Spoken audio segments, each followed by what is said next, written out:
Hello, good morning to you. Welcome to Business. The Ghana Union of Traders Association (GUTA) is warning there could be heightened tension in Ghana's retail market if government does not intervene in the protracted feud between Ghanaian traders and their Nigerian counterparts. The warning was given when the association's president, Dr. Joseph Obin, met with some members and executives following the arrest and later release of some traders who earlier closed shops of Nigerian retailers in the Central Business District. On Tuesday, Charles Aite has more in this report.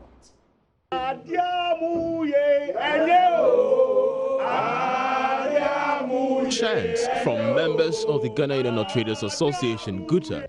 The group wants an end to the influx of Nigerian retail traders in Ghana's retail markets. President of the association, Dr. Joseph Obin, lamented the posture adopted so far by authorities. He warned of heightened tensions with Nigerian retail traders if the situation is not checked immediately.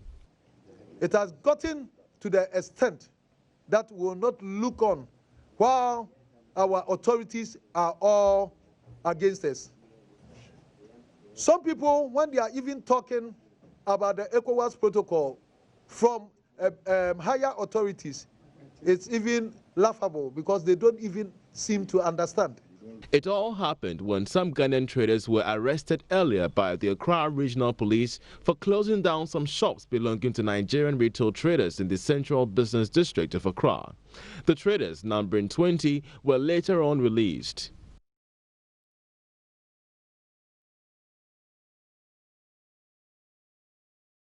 So the faces you're seeing are some of the members of GUTA and traders as well that were picked up by the Accra Central Police this afternoon. Of course, they've been released, we do here, and we're here to speak to some of them, including the co-chair of the Abosoka and spare part dealers, who was part of those who were picked up by the Accra Central Police. The police people said, why are we making choboi here? So they started dragging, some of our members, about 6 or 7 of them.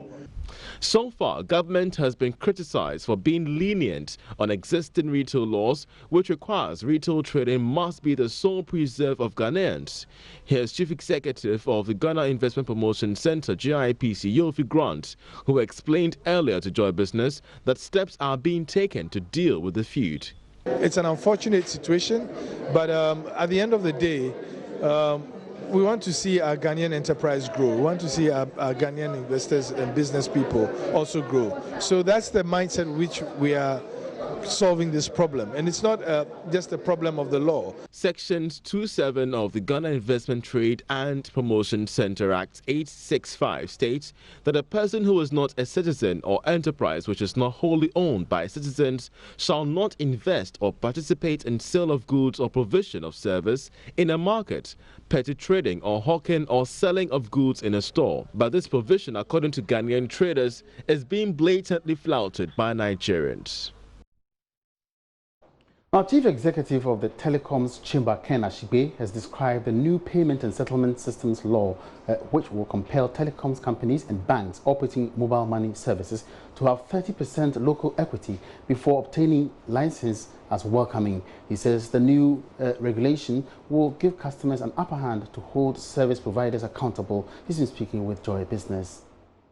All mobile money operators now would have to now register, so they are going through the process of getting ourselves registered. The thing that for me all subscribers would have to is the fact that now there's a document. In the past it was policy, so now there's a regulation in place, there's a law in place, to the extent that if it's either the regulator, either the players don't do what they have to do, as a citizen you can go to court, and be able to get your rights upheld. And so for me it brings a lot of comfort, and it would deepen the trust that we can have in this system. It would also allow investors within the space a lot of certainty that once I put my money into this space, I know that there are laws that boundaries that run it. And so because of that, you would find a lot more innovation, a lot more investment And I think we need to concede that Ghana, there's been a lot of investment in this place, but it's even going to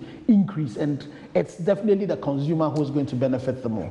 You should bear in mind that one of our members, MTN, had complied with the local content one. You have to bear in mind the fact that if even you take Vodafone has, you know, Ghanaian ownership, and even if you take Eteltigo, you know, based on the fact that in the past, GMPC had shares in it. There's been some local ownership, so I'm not too sure as an industry we're versed with the issue of local ownership. The only interesting thing is, you know, when you start talking percentages and all of that, how that plays within, you know, the corporate finance world is something that really needs to be looked at.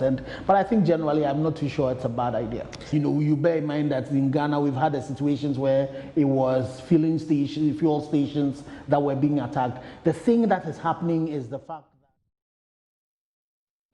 And that's business for now. There'll be more business at midday. My name is Emmanuel Abuaji. Back to Benis. Thank you very much, Emmanuel.